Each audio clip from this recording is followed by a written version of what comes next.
যাকে বলা হয়েছে বৈষ্ণবের শ্রেষ্ঠ বৈষ্ণব। হ্যাঁ, বৈষ্ণবের শ্রেষ্ঠ বৈষ্ণব। তাহলে আপনারা আমাকে একটা প্রশ্ন করতে পারেন যে আমি যে বললাম বৈষ্ণবের শ্রেষ্ঠ বৈষ্ণব, বৈষ্ণব কাদের বলে? যাদের গলায় তুলসীর মালা আছে, যাদের দাদু সঙ্গের তিলক সেবা করে, তাই তো বাবা?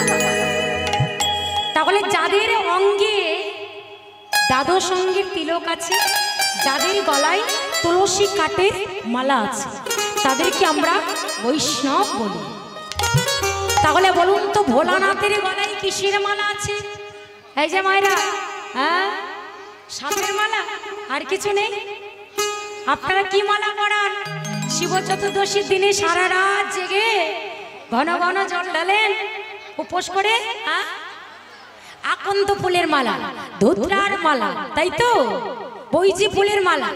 এটা আপনারা পরিয়ে আনন্দ পান, আমরা পরিয়ে আনন্দ পাই। অতএব তুলসীর মালা তো নাই। তাহলে কি করে বৈষ্ণব হলো? প্রশ্নটা এই জায়গায়। সে যদি বৈষ্ণব হলো, তার অঙ্গে তুলসীর মালা কই? কোথায় মালা? ধুতরার মালা আছে, আকন্দ ফুলের মালা আছে, বৈজি ফুলের মালা আছে, সাপের মালা আছে, কিন্তু এমন একটা মালাও তার গলায় আছে। কিসের মালা বলুন তো দেখি? যেটা হলো রুদ্রাক্ষের মালা তো আছে, এটা আপনারা আমরা পড়াই, কিন্তু আরো একটা মালা আছে যেটা কোনো বৈষ্ণবেরও পড়ার ক্ষমতা নেই। কোন বৈষ্ণবেরও পড়ার ক্ষমতা নেই। তাহলে সেটা কিসের মালা? যেটা হলো হাড়ের মালা। বোঝা গেল? হাড়ের মালা। হ্যাঁ, শ্মশানের মধ্যে শিবের গলায় কি হাড়ের মালা নেই? কোন বৈষ্ণব পড়তে পারে? দেখেছেন রাস্তাঘাটে তো অনেক বৈষ্ণব যায়, হ্যাঁ, আপনারা দেখেছেন, কিন্তু কোন বৈষ্ণবের গলায় হাড়ের মালা কি আছে? এই যে মানুষের হাড়, এই হাড়ের কথা বলছি, হাড়ের মালা কিন্তু কোন বৈষ্ণব পড়তে পারে না। আপনারা আমাকে দ্বিতীয় প্রশ্নটা করতেই পারেন, ওটা নয় মেনে নিলাম তুলসী কাটার তুলসী মালার পরিবর্তে ওটা হাড়ের মালা পড়েছে, যেটা কোনো বৈষ্ণবের পড়ার ক্ষমতা নেই। তাহলে ওনার অঙ্গে দাদু সঙ্গের তিলকটা কই? তিলকটা কই? এই যে আমরা তিলক সেবা করে আছি, আপনারা পড়ে আছেন, সেবা করে আছেন। তাহলে আমরা যে তিলক সেবা করেছি, আপনারা যে তিলক সেবা করেছেন, কিন্তু ভোলানাথের অঙ্গে তো দাদু সঙ্গের তিলক নাই। তাহলে সে কেমন করে বৈষ্ণবে হলো?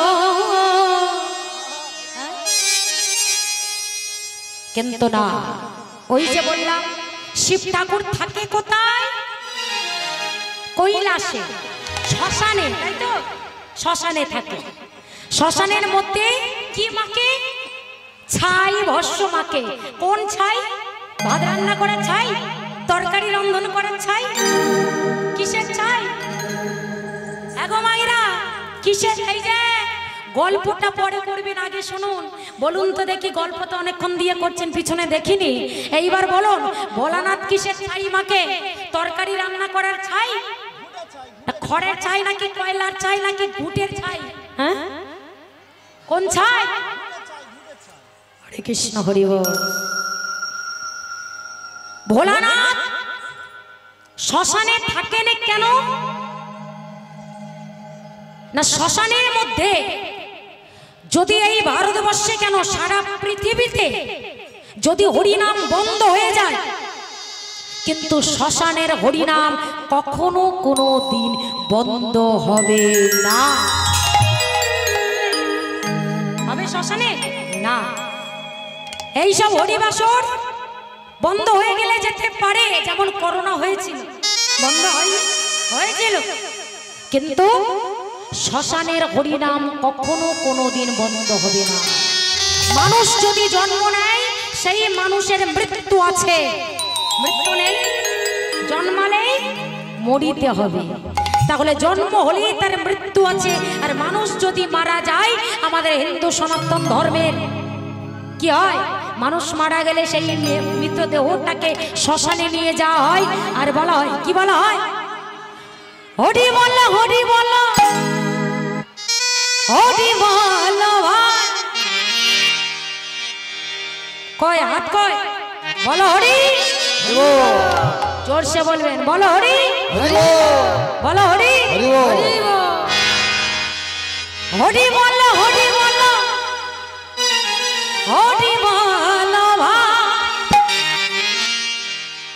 হরি নাম ছাড়া জীবের আর গতি না। হরি বল হরি বল,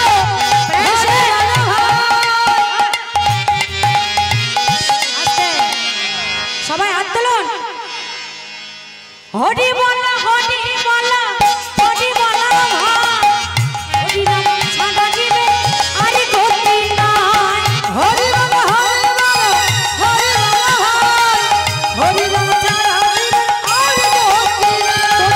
হরি বল হরি বল ভাই। হরি বল ভাই। প্রেম সে উড়ো ধরি। হরির নাম ছাড়া জীবে কোনো গতি নাই, আরে গতি নাই। তোমরা হরি বল হরি বল হরি বল ভাই। হরি নাম ছাড়া জীবে আর গতি নাই। হরি বল হরি বল হরি বল ভাই। হরি নাম ছাড়া জীবের আর গতি নাই। হরি বল ভাই।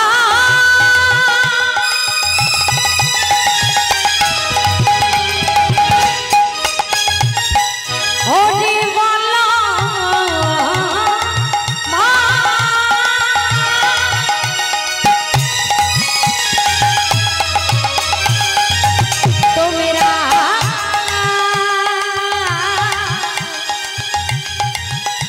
তোমরা একবার হরি বল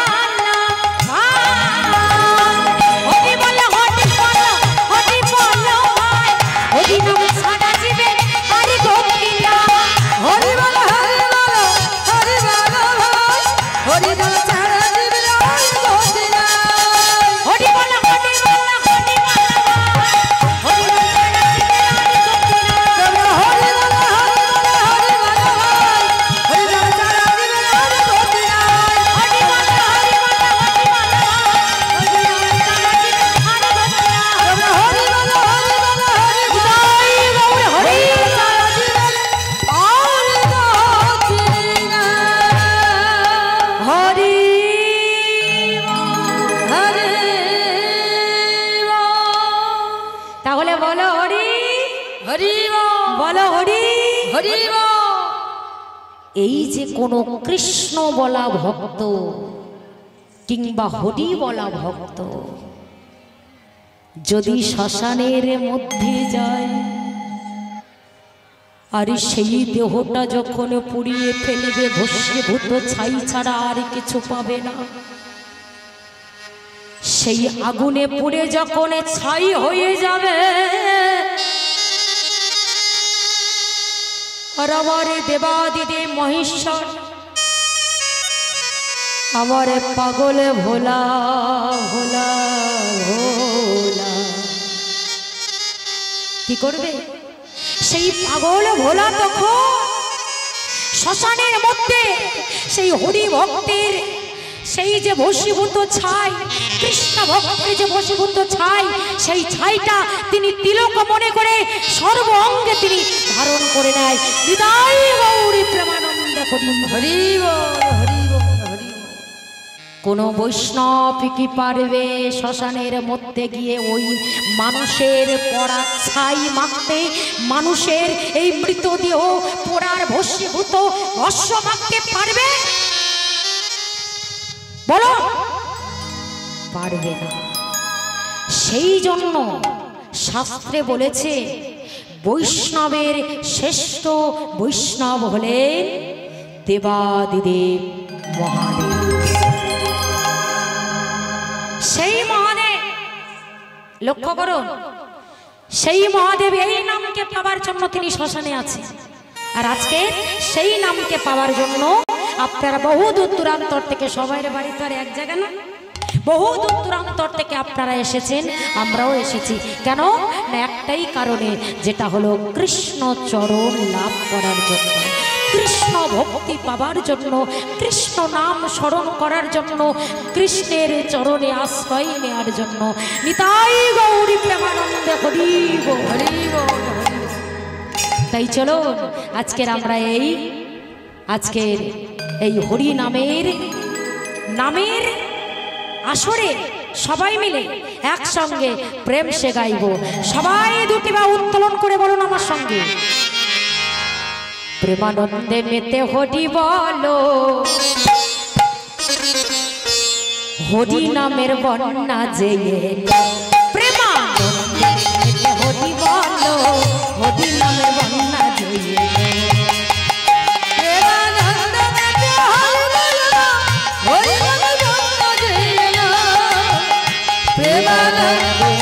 হরি বলো, হরি নামের বন্যা যে প্রেমানন্দে মেতে হরি বলো। তোমরা বলছো তো কিসের বন্যা বইছে? হরি নামের বন্যা যে হরি প্রেমানন্দে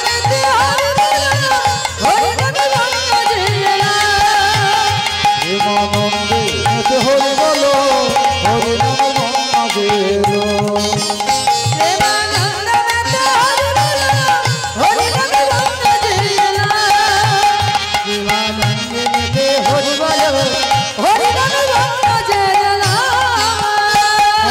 বন্যা দেখি নাই মানুষ শুকনাতে তলা, এমন বন্যা দেখি নাই মানুষ শুকনোতে তলা। আচ্ছা বন্যা আমরা কাকে বলি? ওই যেটা বর্ষাকালে হয়, তাই না?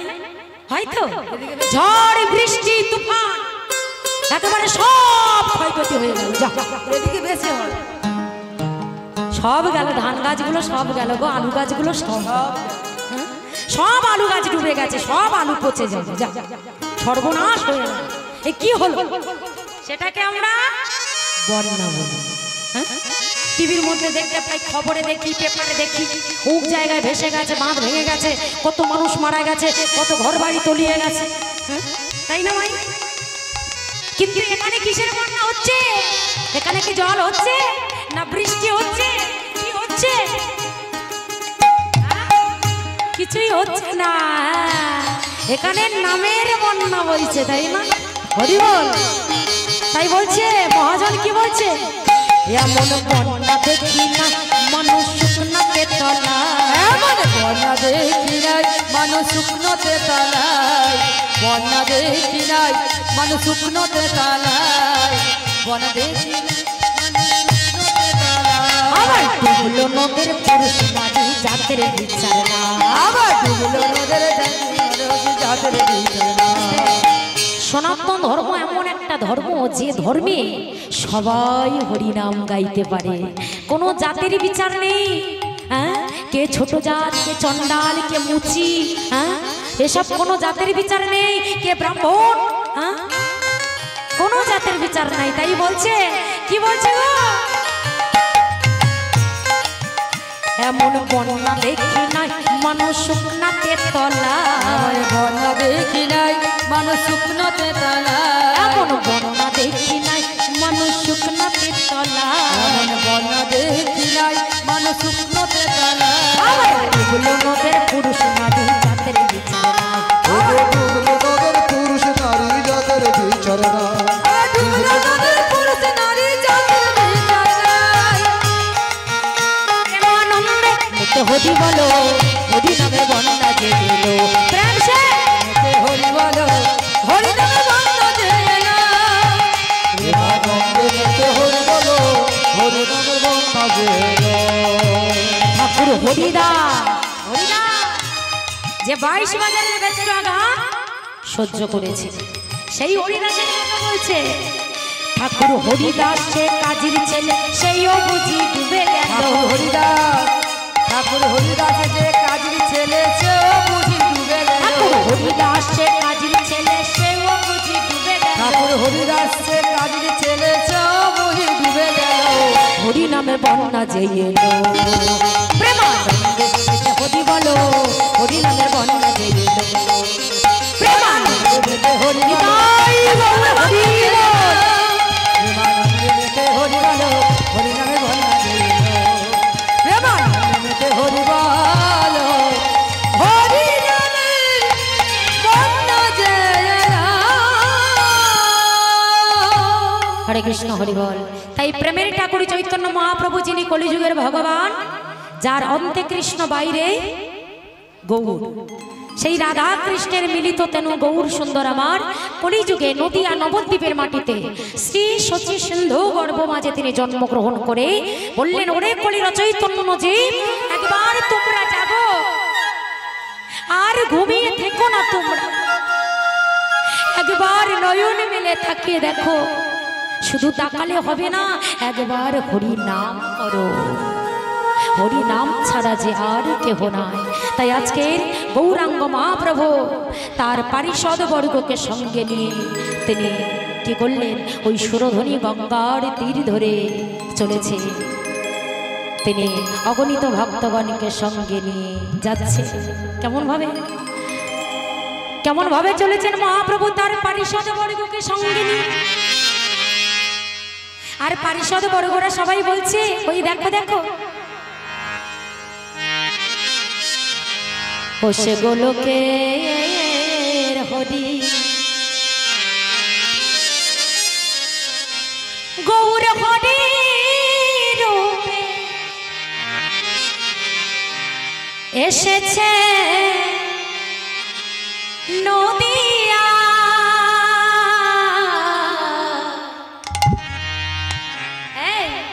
ওরে আয় তোরা দেখবি যদি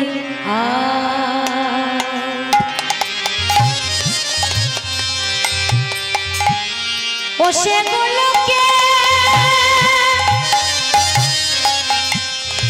হরি গৌর হবে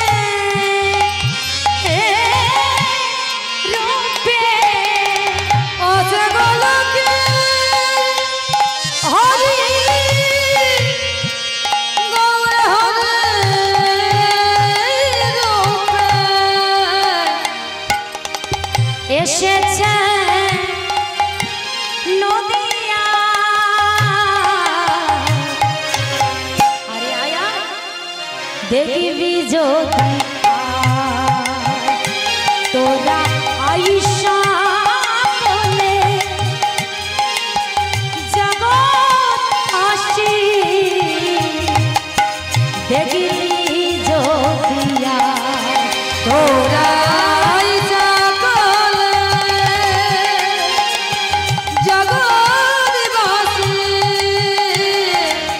দেখবি যদিয়া তোরা আইসা বলে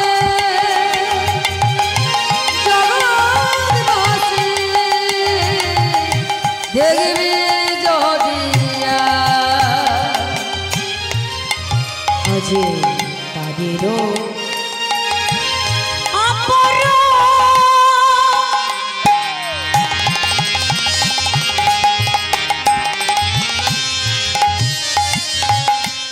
গৌর হরে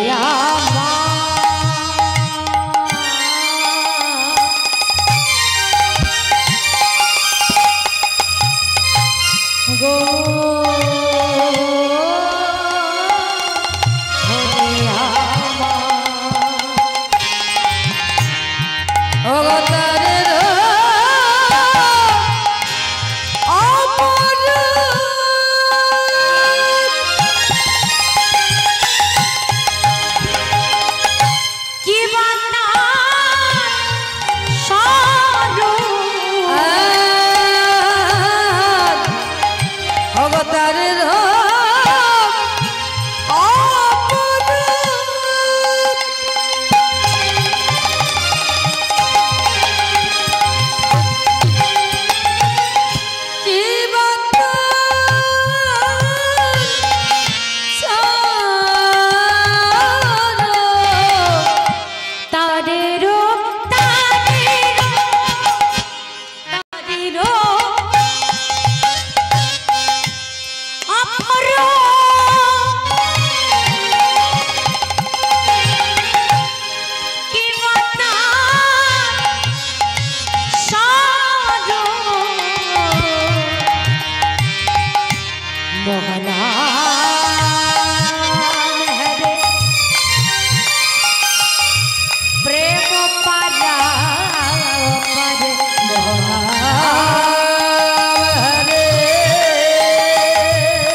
প্রেম পারাবারে এসেছে নদিয়া দেখবি যদিয়া তোরা আইতা বলে নাই গৌর হরি বল হরি বল দেখবি যদিয়া তোরা আইতা বলে নগরবাসী দেখবি যদিয়া তোরা দেখবি যদিয়া তোরা দেখবি যদি হরে কৃষ্ণ হরি বল। তাই প্রেমের ঠাকুর চৈতন্য মহাপ্রভু তিনি সেই নাম এই কলিযুগে নিয়ে আসলেন, যে নাম গোলকে গোপনে ছিল, কৃপা করে করুণা করে তিনি নিয়ে আসলেন এই কলিযুগে। আর সেই নাম আজকের আপনারা সবাই আস্বাদন করছেন। চলুন এখন আমরা মধুময় শ্রীধাম বৃন্দাবনে যাব এবং সেই বৃন্দাবনে গিয়ে আমরা ভগবান শ্রীকৃষ্ণের একটি লীলা আস্বাদন করব। চলুন সবাই মিলে, কারা কারা বৃন্দাবনে যাবেন একটু আত্মীয়? সবাই যাবেন? সবাই? ঠিক আছে চলো তাহলে একবার প্রেম সে বলুন তো দেখি, বলি রাধা রানী কি। না জয় হলো না, আওয়াজ কিন্তু কম হচ্ছে। প্রচুর লোক আছে। বলি রাধা রানী কি, বৃন্দাবন ধাম কি, বাকি বিহারি লাল কি। সবাই বলেছে, ঠিক আছে। এইবার আমরা হাত তুলতে তুলতে রাধা নাম গাইতে গাইতে বৃন্দাবনে যাব। কেমন? সবাই হাত তুলিয়ে। একটা কথা বলি, হাত না তুললে কিন্তু গৌরাঙ্গ মহাপ্রভুর কৃপা পাওয়া যাবে না। যাবে কি মহাপ্রভু? একটা কথা আপনাদের বলি, তাহলে হাত তুলতে একটু সুবিধা হবে আর কি। আগো মায়েরা, শাস্ত্রে বলছে, কি বলছেন? রাম আদি অবতার ক্রোধে নানা অস্ত্র ধর করেছি সংহার, এবি অস্ত্র না ধরিব প্রাণে কারো না মারিব, হরি নামেতে চিত্র শুদ্ধি করাবো সভা। তাই তো রাম আদি অবতারে ক্রোধে নানা অস্ত্র ধর অসুরে করেছি সংহার, এবি অস্ত্র না ধরিব প্রাণে কারো না মারিব, হরি নামেতে চিত্র শুদ্ধি করাবো সভা। তাহলে কি বলতে চাইলেন? একটা কথা বলি, ভগবান যখন সত্য যুগে এসেছিলেন, ভগবানের হাতে কি ছিল বলুন? কি ছিল? সত্য যুগে কে ছিল? ভগবান নারায়ণ তো। হ্যাঁ নারায়ণ তো। তা কি ছিল নারায়ণের হাতে? মোবাইল ছিল। শুধু চক্র, আর কিছু দেখেননি? নারায়ণের কটা হাত? হ্যাঁ বলছে 5টা, 4টে, তার মানে দেখেনি। 5টা হাত, এই 4টা হাত, তাই তো? 5টা নয় 4টে। হ্যাঁ, এ ভগবানকে দেখেনি। তো যাই হোক, তার 4টে হাতে কি কি ছিল? শঙ্খ, চক্র, গদা আর পদ্ম, তাই তো? তাহলে সেই অবতারে ভগবান মূর নামে একজন অসুরকে নিধন করেছিলেন, হিরণ্যকশিপুকে তিনি বধ করেছিলেন। আবার সেই ভগবান আসলেন রাম অবতারে। রামের হাতে কি ছিল? হ্যাঁ কি ছিল? ধনুর্বাণ। হ্যাঁ, আর সেই ধনুর্বাণ নিয়ে কাকে মেরেছিল? 14 বছর বনবাসে গিয়ে যুদ্ধ করেছিল। কাদের সঙ্গে? রাবণের সঙ্গে, তাই তো? তা বেশ, রাবণের সঙ্গে যুদ্ধ করে সীতাকে ফিরিয়ে আনলেন। না তাহলে রাবণ এবং কুম্ভকর্ণকে মেরে ফেললেন। আবার দাপর যুগে সেই ভগবান আসলেন কৃষ্ণ হয়ে। তা কৃষ্ণের হাতে কি ছিল? কি আছে? বাঁশি, তাই তো? তা কৃষ্ণ অবতারে ভগবান যখন দেবকীর গর্ভে যখন জন্মগ্রহণ করলেন, যে রাত্রিতে জন্মাষ্টমীতে সেটা পালন হয় আর কি। তা ভগবান যখন বৃন্দাবনে চলে আসলেন, ভগবানের যখন 6 দিন বয়স, ভগবানকে মারার জন্য গিয়েছিল কে? কংস মামা কাকে পাঠিয়েছিল? কাকে? পুতনা রাক্ষসীকে। হ্যাঁ, ভগবান কৃষ্ণের যখন 6 দিন বয়স, তখন পুতনাকে পাঠিয়ে দিলে, যাও তুমি ওকে অঙ্কুরে মেরে ফেলো। তাহলে সেখানে মারতে এসে কি হলো, যখন 6 দিন বয়স, একটা 6 দিনের বাচ্চা একটা মানুষকে মারতে পারে? পারে না তো। তাহলে ভগবানের যখন 6 দিন বয়স, সেই 6 দিনই বয়সে যখন এলো পুতনা রাক্ষসী, আর পুতনা রাক্ষসীকে যখন মারতে এলো, ঘটনাটা কি ঘটলো? মেরে ফেললো তো। ভগবানকে মারেননি, কি করেছিল?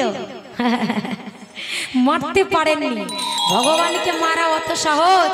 যিনি সৃষ্টিকে লয়, লয়কে সৃষ্টি যিনি দুই করতে পারেন, ঈশ্বর পরম কৃষ্ণ সচ্চিদানন্দময়ী বিগ্রহ অনাদি আদি গোবিন্দ, যিনি সর্বকারণের কারণ, যিনি সর্বকারণের কারণ, তাকে মারা কি অত সহজ?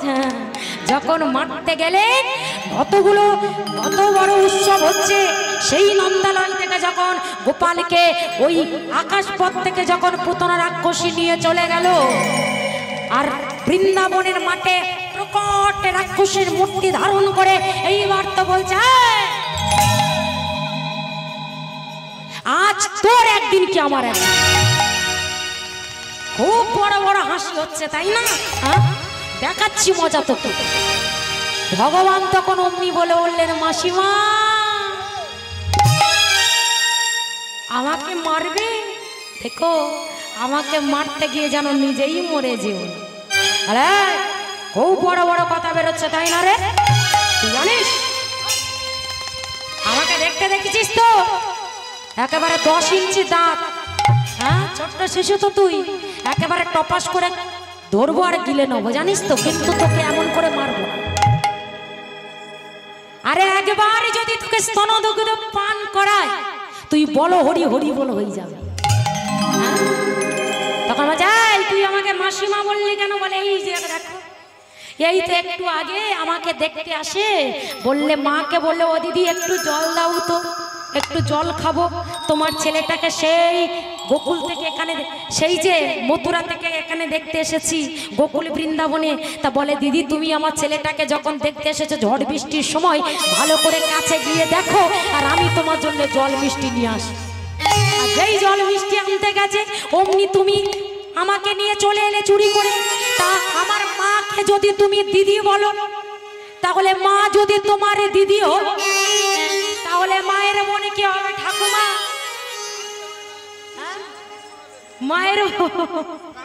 মায়ের বোন কি হবে? হ্যাঁ, মায়ের বোন মাসি। হ্যাঁ, মায়ের বোন মাসি তো। তা শুনেছি আমরা মার থেকে মাসির দরদ বেশি। তুমি কি শোনাচ্ছ? বলে ও বড় বড় কথা বলছে, তাই না রে? দাঁড়া, এইবার কি করেছে? যেই না স্তনদুগ্ধটা দিয়েছে, অমনি একেবারে কি করলে, পায় ধরি প্রভু আমার, প্রভু দিলাম হাঁটা, বাহির হইল পুতনার প্রাণ,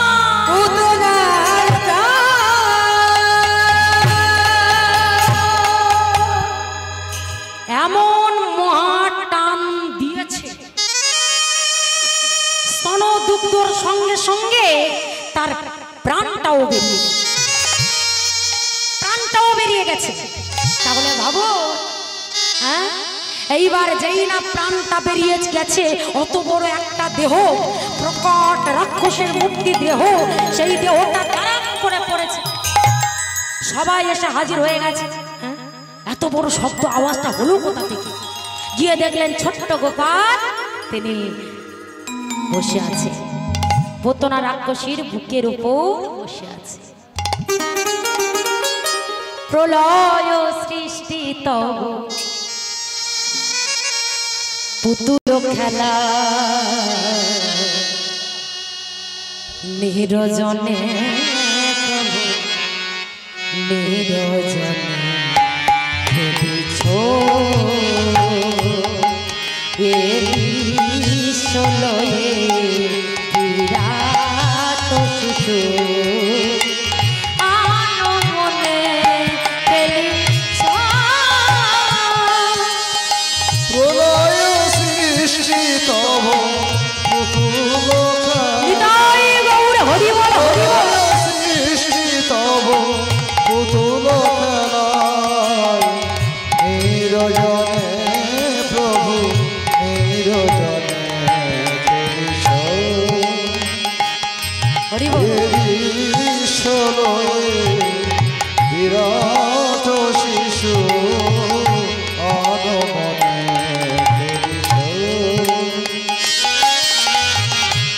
শূন্যে মহা আকাশে মকিন লীলা বিলাসে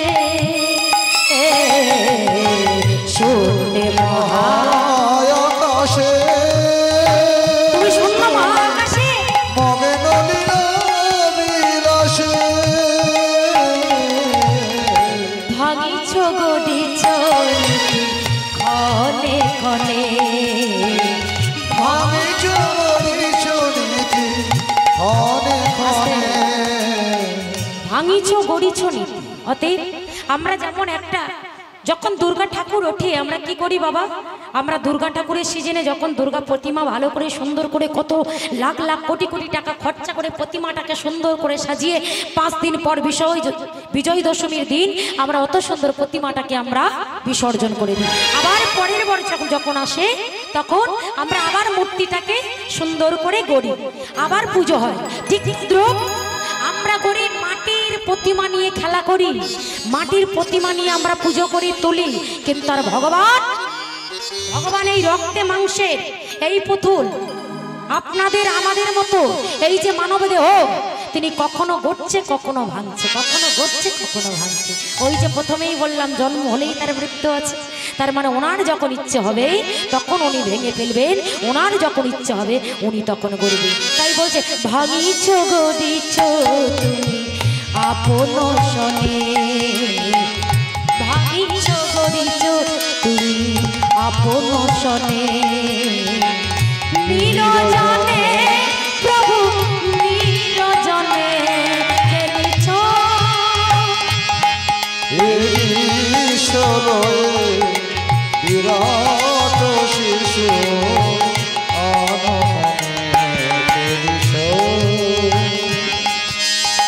প্রলয় সৃষ্টি তব পুতুল খেলা, প্রলয় সৃষ্টি তব পুতুল খেলা, নিরজনে প্রভু নিরজনে খেলিছ হে বিশ্বল বিরাট শিশু আনমনে খেলিছ। হরে কৃষ্ণ হরে বল। কীর্তনিয়াদের এই একদিকে যেতে যেতে আর একদিকে চলে যায়, তাই না? তো যাই হোক, না বললে আবার আপনারা একটু উপমা না দিলে আবার ঠিক ঠিক বোঝা যায় না, রস পাওয়া যায় না আর কি। তো যাই হোক ভক্তিমতী মায়েরা, তাহলে সেই কৃষ্ণ অবতারে ভগবান কংস পুতনা রাক্ষসী অগাসুর বগাসুর শিশু অনেক অসুরকে নিধন করেছে, হ্যাঁ করেছে তো। তাহলে সব যখন নিধন করলেন, এইবার ভাবুন এই কলিযুগে গৌরাঙ্গ মহাপ্রভু কাকে নিধন করেছে? কাউকে মেরেছে বাবা? কাউকে মেরেছে? হ্যাঁ, তিনি বললেন গৌরাঙ্গ মহাপ্রভুর হাতে কি আছে? কিছু আছে বাবা? হাত দুটো খালি উপর দিকে, হাত দুটো উপর দিকে করে আছে বাবা। তার কারণ তিনি বললেন এবে অস্ত্র না ধরিব, এবে অস্ত্র না ধরিব, প্রাণে কারো না মারিব, প্রাণে কাউকে মারব না। মেরেছে? কোন বইতে লেখা আছে দেখেছেন যে মহাপ্রভু কাউকে প্রাণে হত্যা করেছে? না, প্রাণে কারো না মারিব, হরি নামেতে, এই যে হরি নাম, এই হরি নামেতে চিত্র, চিত্র মানে কি? চিত্র মানে মন।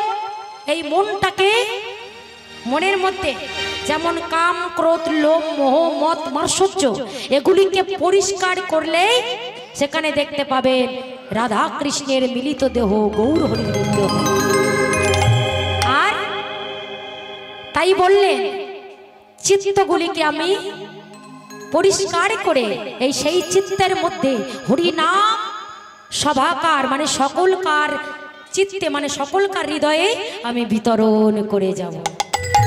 তাই চলো হাত না তুললে কিন্তু মহাপ্রভুরই কৃপা পাওয়া যায় না। সবাই মিলে প্রেম সে যদি কোনো মঠ মন্দিরে প্রণাম করতে যান, মায়েদের একটা কথা বলে রাখি, বাবাদেরও বলছি, কোথাও যদি কোনো মঠ মন্দিরে কোনো ভগবানের সামনে গিয়ে যদি প্রণাম করতে যান, আগে হাত দুটো তার সামনে তুলে দিয়েই তারপরে যা বলার করজোরে বলবে। কারণ এই হাত তোলা মানে গোবিন্দের চরণে দয়াময় আমার বলতে যা কিছু আছে, ইহ জগতে পর জগতে যা আছে সবই তোমায় সঁপে দিলাম। তবে কতক্ষণে এই যে আমি তোমার সামনে এসেছি, আমি বাড়িতে যা পারি করি করি, সংসার আছে, ধর্ম আছে, ছেলে আছে, স্ত্রী আছে, পুত্র আছে, সব আছে, তাদের সামনে যাই পারে করি করি, এখন আমি তোমার সামনে এসেছি। আর তোমার সামনে যখন এসেছি, আমি তোমার চরণে এই মুহূর্তে এই কিছুক্ষণের জন্য এই দেহ মন প্রাণ জীবন যৌবন আমার বলতে যা আছে সবই তোমায় সঁপে দিলাম। এইবার সঁপে দিয়েই যা চাওয়ার যা বলার তাই বলো, তাই বলতে তার চরণে সঁপে দিয়েই এই হাত দুটো আগে তুলে দিতে হবে। তুলে দিয়েই আপনার মনে যা চাওয়ার তার কাছ থেকে চেয়ে নেবে, সব দিয়ে দেবেন। যদি বলেন কি বলেন, যদি ভগবানের কাছে বলেন, ভগবান আমার একটা ঘরে সুন্দরী মেয়ে আছে, কিন্তু আমি চাকরিওয়ালা ছেলে খুঁজছি, কিন্তু চাকরিওয়ালা সম্বন্ধ কোনো মতেই আসছে না। আপনি যদি ঠাকুর দয়া করে যদি একটু ওই আমার মেয়েটার জন্য, খুব ভালো মেয়ে, জানি না কোথায় ভালো ঘন ঘন বিউটি পার্লারে যাই, তো কত খরচ তো বুঝতেই পারছো, যদি এখন একটা সাধারণ ছেলে দেখে দিই তাহলে কি করে খরচ ম্যানেজ করবে।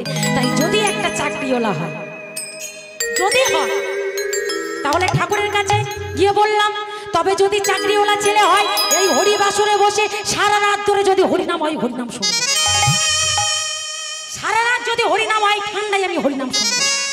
যদি হয় আমার, যদি এই মেয়েটার বিয়ে হয়, এটা মেয়ে তো ছেলে, ও আমি বুঝতে পারি, তো যাই হোক।